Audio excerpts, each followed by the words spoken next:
Notre système solaire est rempli de mystères et d'un nombre infini d'histoires qui nous attendent. Au fil des ans, nous avons vu de nombreux films de fiction qui racontent des histoires fantastiques d'extraterrestres, d'astronautes et d'autres personnes qui ont vécu dans l'espace pendant des dizaines d'années. Cependant, même dans ces histoires fictives, il peut y avoir un grain ou deux de vérité, comme l'histoire d'un homme qui prétend avoir vécu sur Mars pendant au moins 17 ans. À quel point ces affirmations sont-elles vraies? Nous allons le découvrir. Avant de commencer, n'oubliez pas d'appuyer sur le bouton j'aime et d'activer la cloche de notification pour recevoir d'autres vidéos.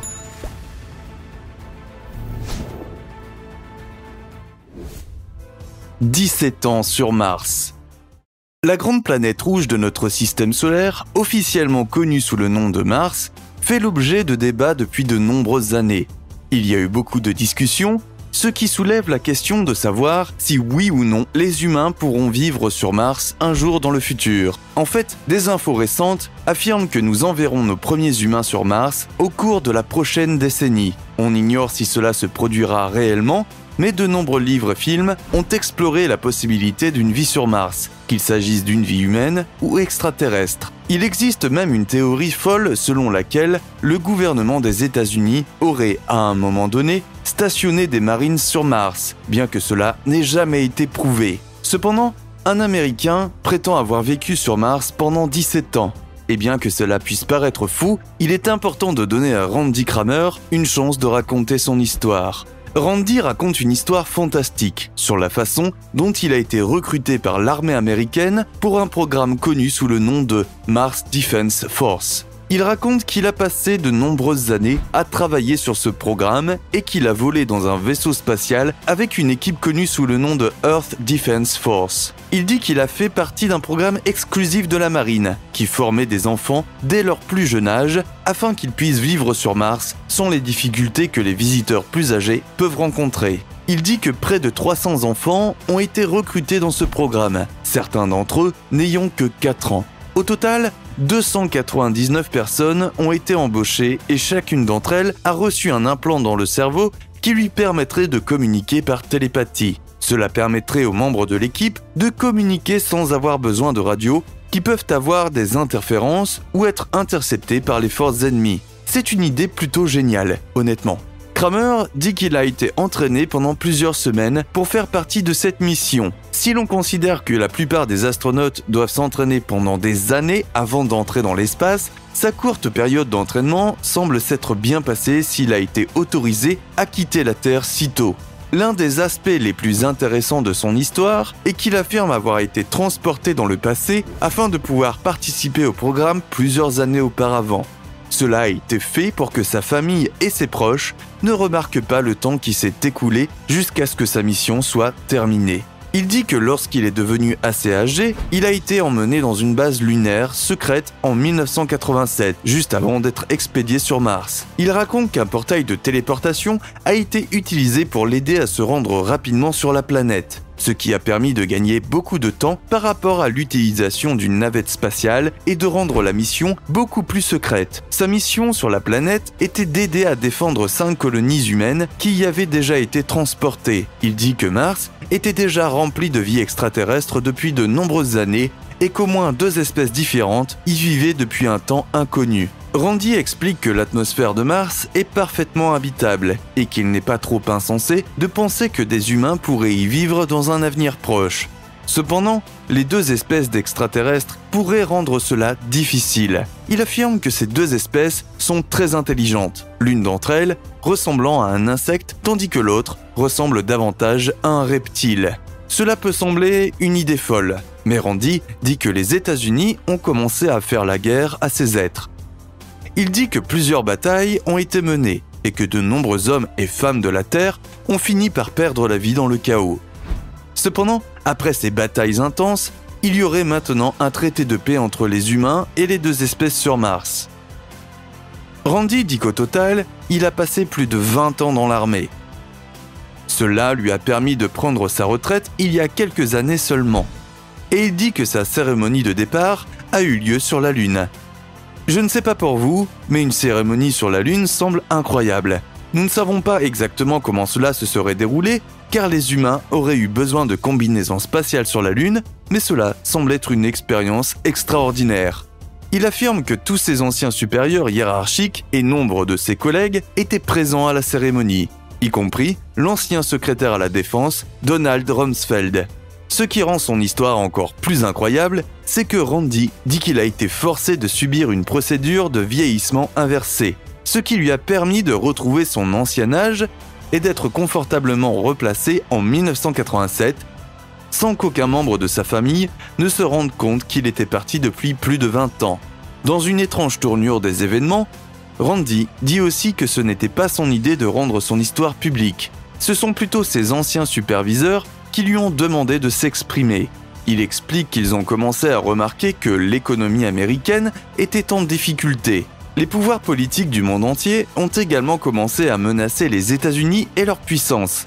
Ils lui ont donc demandé de partager son histoire avec le plus grand nombre de personnes possible afin que le pays reste respecté pendant de nombreuses années. Bien que cette histoire puisse sembler farfelue, il serait logique que le fait de partager des histoires de voyage dans le temps et de bases lunaires secrètes effraie les autres pays, ce qui les amènerait à vous respecter un peu plus. Cela pourrait aider à tenir les puissances étrangères à distance pendant que les États-Unis travaillent à sortir l'économie des profondeurs et à redonner au peuple américain sa gloire d'antan.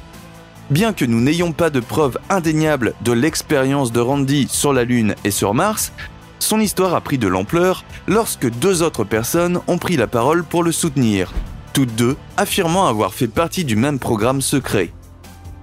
Leurs histoires étaient étrangement similaires, ce qui signifie qu'il pourrait y avoir une part de vérité dans ces rumeurs. Il peut être difficile pour nous de comprendre comment nous sommes capables de construire des colonies secrètes sur la Lune et sur Mars, mais croyez-moi, des choses plus étranges sont arrivées. Si nous avons été capables de faire atterrir une navette spatiale sur la Lune dans les années 1960, imaginez seulement ce que nous aurions pu faire en 1987. Les deux autres personnes qui se sont exprimées en faveur de Randi disent avoir eu des rôles très différents dans le programme. L'un de ces hommes affirme avoir travaillé dans un département de fret et d'expédition. Il dit que son travail principal consistait à transporter des cargaisons et des fournitures entre Jupiter et Mars. Étant donné que la surface de Jupiter est un tel mystère, nous ne savons pas exactement comment cela se serait passé.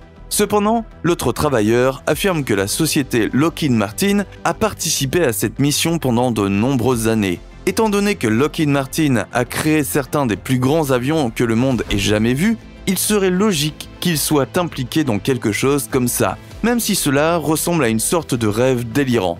Mais ce n'est pas la fin de ces folles théories. Il y a encore plus de preuves qui peuvent affirmer que ces missions farfelues ont vraiment eu lieu. Dwight D. Eisenhower a été président des États-Unis de 1953 à 1961. Nous savons que le gouvernement des États-Unis travaillait à envoyer un homme sur la Lune depuis de nombreuses années, probablement pendant la présidence d'Eisenhower. Même s'il n'a pas joué un grand rôle dans l'envoi des Américains sur la Lune, il était probablement au courant de toutes les recherches et de tous les développements en cours. Si Eisenhower ne s'est jamais exprimé publiquement à ce sujet, sa petite fille l'a fait. Sa petite fille, Laura Eisenhower, s'est exprimée sur le rôle de son grand-père dans la présence de vie extraterrestre sur la Terre et de vie humaine sur d'autres planètes. Elle n'est pas allée trop loin dans le détail des projets sur lesquels il a pu travailler, mais elle a corroboré les dires des trois anciens marines qui affirment avoir fait partie d'une mission interstellaire pour le gouvernement. Elle fait référence au discours du président Eisenhower sur le complexe militaro-industriel et dit que son grand-père savait qu'il y avait une vie extraterrestre sur Terre, vivant parmi les humains.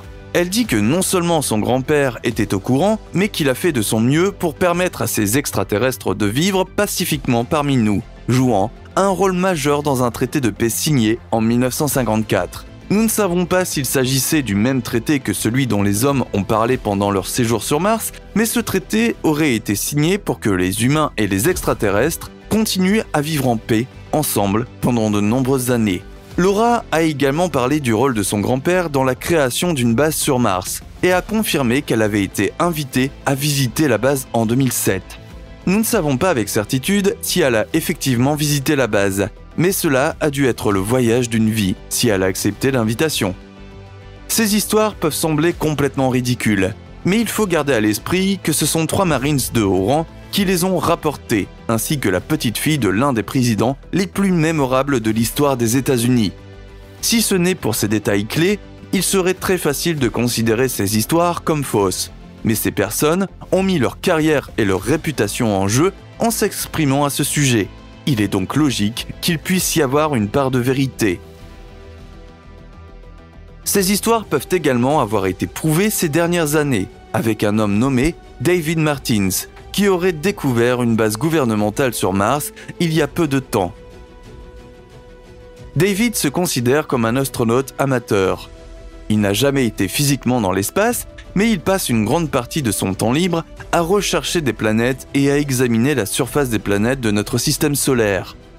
Un jour qu'il utilisait Google Mars pour examiner la surface de la grande planète rouge, il a remarqué une étrange structure cylindrique à la surface. Il a dit que ce cylindre était entouré d'autres cylindres et qu'il semblait s'agir d'une base.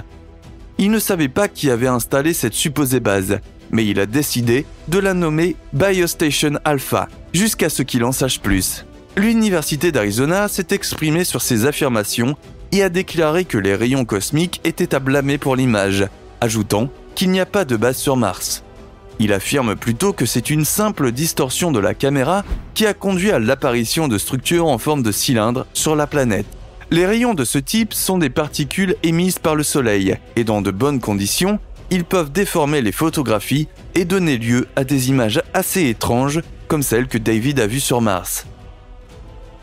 Malgré tout, nous ne pouvons pas dire avec certitude si ces images sont vraiment le résultat d'un rayon cosmique ou s'il existe réellement une base sur Mars depuis près d'un siècle.